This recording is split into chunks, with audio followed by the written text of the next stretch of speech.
त्वचेचा एक आजार आहे ज्याच्याबद्दल बरेच गैरसमज आहेत की हा आजार कधीच बरा होत नाही, याला कायमस्वरूपी औषधे घ्यावी लागतात, टच केल्याने पसरतो किंवा स्प्रेड होतो, संसर्गजन्य आहे. तर असा एक आजार आहे तो म्हणजे सोरियासिस. तर त्वचेवर दिसणारे लालसर चट्टे, पांढरे खपल्या निघणे, खवल्या निघणे आणि प्रचंड प्रमाणात आग, जळजळ आणि खाज येणे ही सगळी सोरियासिसची प्रमुख लक्षणे आहेत. आज आपण याबद्दल जाणून घेणार आहोत. सोरियासिस म्हणजे नक्की काय, तो कशामुळे होतो, त्याची कारणे काय, त्यावर उपाय काय आणि होमिओपॅथीमध्ये त्याच्यावर प्रभावी आणि कायमस्वरूपी उपचार कसा केला जातो, आज आपण त्याबद्दल जाणून घेऊया. नमस्कार, मी doctor Rishikesh Bhujbal, consulting homoeopath, Viman Nagar, Pune. तर सोरियासिस म्हणजे नक्की काय? सोरियासिस हा एक त्वचेचा क्रोनिक आजार आहे. आपल्या आतल्या काही इंटरनल बिघाडामुळे आपल्या त्वचेच्या ज्या पेशी आहेत त्या खूप जास्त वेगाने वाढतात आणि मग त्या बाहेर निघायला लागतात. त्यामुळे अशा प्रकारचे स्केलिंग आणि खपल्या निघतात आणि खाज आणि इचिंग व्हायला सुरुवात होते. त्याबरोबर लालसरपणा येतो. सोरियासिस होण्याचे सगळ्यात प्रमुख कारण आहे की ऑटो इम्युन डिसीज. यामध्ये आपल्या बॉडीची स्वतःची प्रतिकार शक्तीच आपल्या बॉडीच्या त्वचेवरती, स्किनवरती हल्ला करतात, ज्यामुळे आपल्याला हा त्वचेचा आजार होतो. त्यानंतर पुढील महत्वाचं कारण आहे जेनेटिक किंवा अनुवंशिकता किंवा हेरिडिटरी. की जर घरामध्ये कोणाला हा आजार असेल तर अनुवंशिकतेनुसार बऱ्याच वेळा हा आजार आपल्या पुढच्या पिढीलाही होऊ शकतो. त्यानंतर पुढील महत्वाचं कारण आहे की ताणतणाव, स्ट्रेस. सोरियासिस ट्रिगर करण्याचं महत्वाचं कारण आहे ताणतणाव असतं बरेचदा. स्ट्रेसमुळे सोरियासिस हा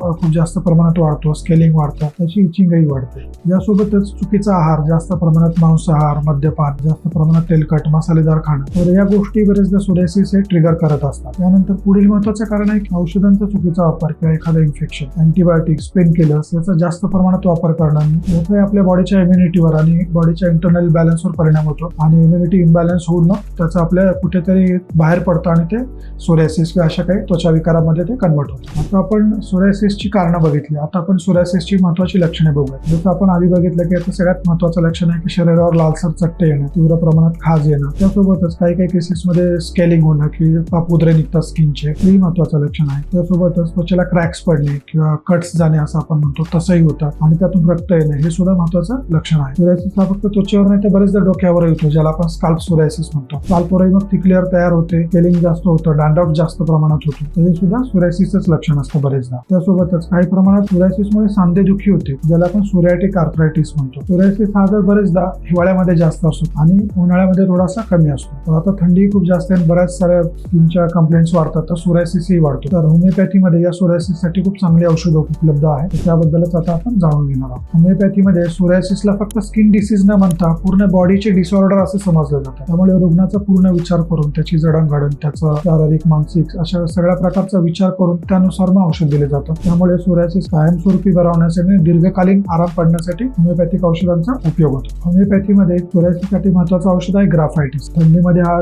त्रास जास्त वाढतो, खूप जाड ठीक असे स्केलिंग होतं, विशेषतः आपल्या गुडघ्यावरती, कोपरावरती, कानाच्या मागे. तर या केसेसमध्ये ग्राफायटिस हे औषध वापरलं जातं. त्यानंतर पुढील महत्वाचं औषध आहे सल्फर. यामध्ये तीव्र प्रमाणात बर्निंग, इचिंग आणि खाजही असते. यामध्ये सल्फर हे औषध वापरलं जातं. जनरली उन्हाळ्यामध्ये त्रास वाढला जातो, त्यावेळी सल्फर हे औषध उपयोगी पडतात. त्यानंतर पुढील महत्वाचं औषध आहे आर्सेनिकम अल्बम. जेव्हा एन्झायटीमुळे, स्ट्रेसमुळे जेव्हा सोरियासिसचा त्रास वाढतो त्यावेळी आर्सेनिकचा आपल्याला उपयोग होतो. तीव्र प्रमाणात खाज येणं आणि त्या खाजेमुळे झोप न लागणं आणि थंडीमध्ये हा त्रास विशेषतः वाढणं ही सगळी आर्सेनिकची महत्वाची लक्षणं आहेत. त्यानंतर पुढील महत्वाचं औषध आहे सेपिया. महिलांमध्ये हार्मोनल इम्बॅलन्समध्ये जेव्हा सोरियासिस होतं त्यावेळी सेपिया औषध आपल्याला युजफुल ठरतात. त्यामध्ये इरिटेबिलिटी असते, चिडचिड जास्त होतो, थकवा येतो, ही सगळी सेपियाची महत्वाची लक्षणं आहेत. त्यानंतर पुढील महत्वाचं औषध आहे पेट्रोलियम. हिवाळ्यामध्ये विशेषतः जेव्हा सोरियासिसचा त्रास वाढतो, हातापायांना भेगा पडतात, त्यावेळी पेट्रोलियम हे औषध आपल्याला उपयोगी पडतं. यामध्ये पेट्रोलियम एक ऑइंटमेंट स्वरूपातही, क्रीम स्वरूपातही अवेलेबल असतं वरून लावण्यासाठी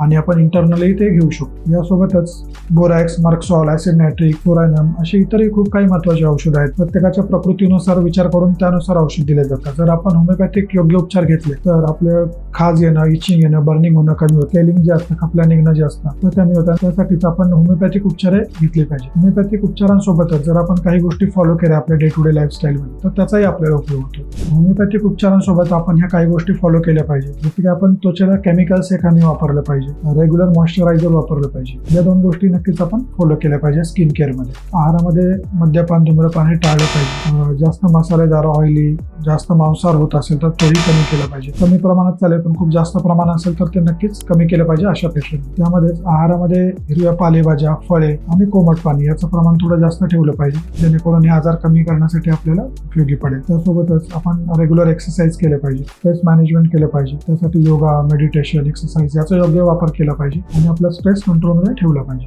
बरेचदा सोरायसिसच्या पेशंटला त्यांचा हा आजार म्हणजे आयुष्यभरासाठीचा शाप वाटतो कारण तो बराच होत नाही. परंतु आता आपण पाहिलं की जर योग्य आहार योग्य उपचार योग्य नैसर्गिक आपली जीवनशैली जर फॉलो केली आणि त्यासोबत योग्य होमिओपॅथिक उपचार घेतले तर हा आजार आपल्याला नक्कीच कंट्रोलमध्ये ठेवता येतो आणि बराही करता येतो. तर जर तुम्हालाही असा काही सोरायसिस किंवा स्किन प्रॉब्लेम असेल तर त्यावर आपण नक्कीच होमिओपॅथिक उपचार करू शकतो. खाली दिलेल्या नंबरवर आपण संपर्क करून आपली अपॉइंटमेंट बुक करून ट्रीटमेंट चालू करू शकता. तर तुम्हाला अजूनही इतर काही आरोग्याविषयी माहिती पाहिजे असेल, इतर कोणत्या विषयावर व्हिडिओ हवा तर खाली कमेंट करून नक्कीच कळवा. व्हिडिओला लाईक शेअर आणि सबस्क्राईब जरूर करा. थँक्यू.